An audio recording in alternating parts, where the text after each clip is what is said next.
I escaped to London as soon as I could when I was 18 in the hope to start a rock and roll band. I'm Stitch. I am the singer of a band called the Defiled from London. I grew up in a place called the Isle of Wight, which is like a little island off the coast of England. The things I miss about England is generally being able to wander to your local pub. I kind of miss that. You don't really have that here. That's kind of what I remember as a kid growing up. And you don't leave the pub until you're drunk. Yeah. Whereas here you can casually just have 2 bottles of beer and then you wander off down the road. It's quite strange. I moved to obviously find band members, and not knowing anyone in London, it was kind of tough. Because of the way we kind of look as a band, it almost got to the point of finding people that kind of looked cool and could play, which apparently is pretty tough in London. I've always been the singer. I did drums for a while when we were kind of rehearsing stuff. Alex, who is, plays keyboard and does all the electronic stuff now, he was originally the drummer. Needles, our drummer now, is drummer number 11. So we've been through, no, he's drummer number 12 now. So we've been through quite a lot. I met Aaron, we used to work together in a shop in Camden town. The shop we worked at was a shop called Cyberdog in Camden. It was like, to think of forming a rock and roll band there is a terrible thing. The music they played there was just horrendous, hard house. It was like a club that was also a store. It was fucking horrible. You could almost make up your own songs to the hard house music. Like, you could kind of just hum your own little songs along with it and pretend that it wasn't cheesy hard house that was playing. People would use it as an after show, like as an after party. So then when they're done in a club at 6 in the morning, they would roll to the shop. There'd be a queue of people waiting outside the shop because they had like a dance floor and a bar at the front of the shop. Oh my Jesus. We used to roll in just stoned and be like, oh, these people. Tell us about your kitty. We've seen pictures. Yeah, I kind of... What's his name? My cat's name is Maurice. He's the bane of my life, pretty much. I don't think I could ever have kids purely because if they're as bad as he is, then it's just not worth doing. He has no balls and no wiener anymore. Poor little guy. He's a eunuch now. They made a new slit. Yeah, it's weird.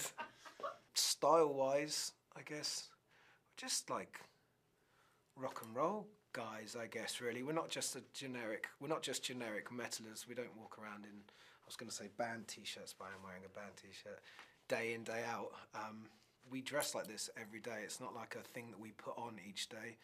Just like a more over-the-top version of ourselves. You can't just suddenly be like, I'm going to be metal now and I'm going to grow a big beard and be metal. So we are kind of a strange bunch of guys, strange-looking bunch of guys. We're basically just a bunch of goths.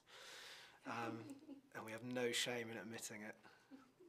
If I hadn't found music, I'd probably be a football player, to be honest. I actually did 1 year of being a carpenter with my dad, only so I could save up money to move to London to start another band that wasn't on the Isle of Wight. My first, I guess the best moment of, my first musical moment I remember as a kid was I went to Florida on holiday when I was 8 or 9 years old.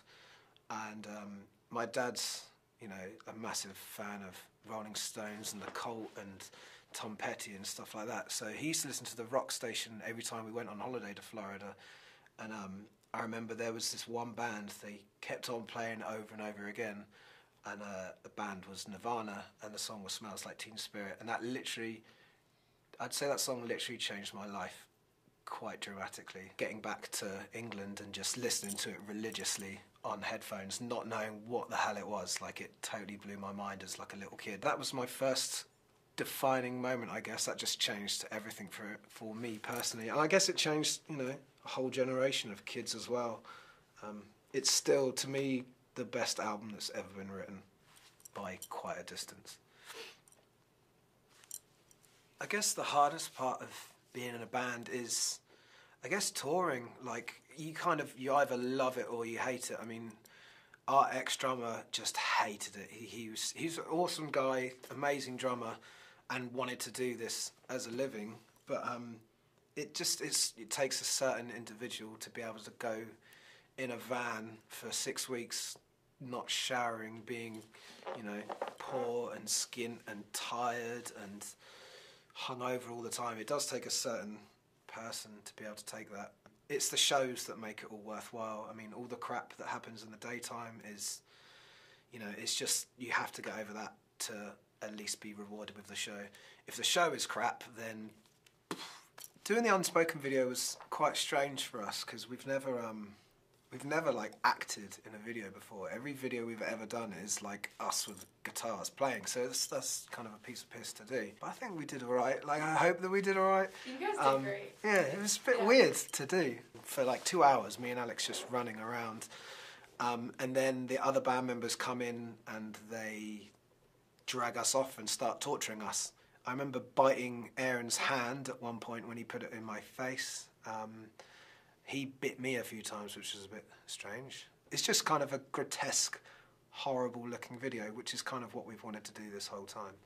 At the moment, I'm totally obsessed by Sons of Anarchy. I'm well late to the game whilst watching this, but my wife is doing extra work on the show at the moment. She got a call to do it a few weeks ago, so I kind of thought, oh, maybe I should watch this to see what, you know, what she's doing. And it's fucking awesome. That and Breaking Bad, when that guy got blew up, that was perfect. Yeah. When that finished, just out of my chair, like, yes! Yeah. Like, I remember my wife was away and I called her like, oh shit! Yeah, it was pretty And now I kind of, when they started it again, I was like, oh.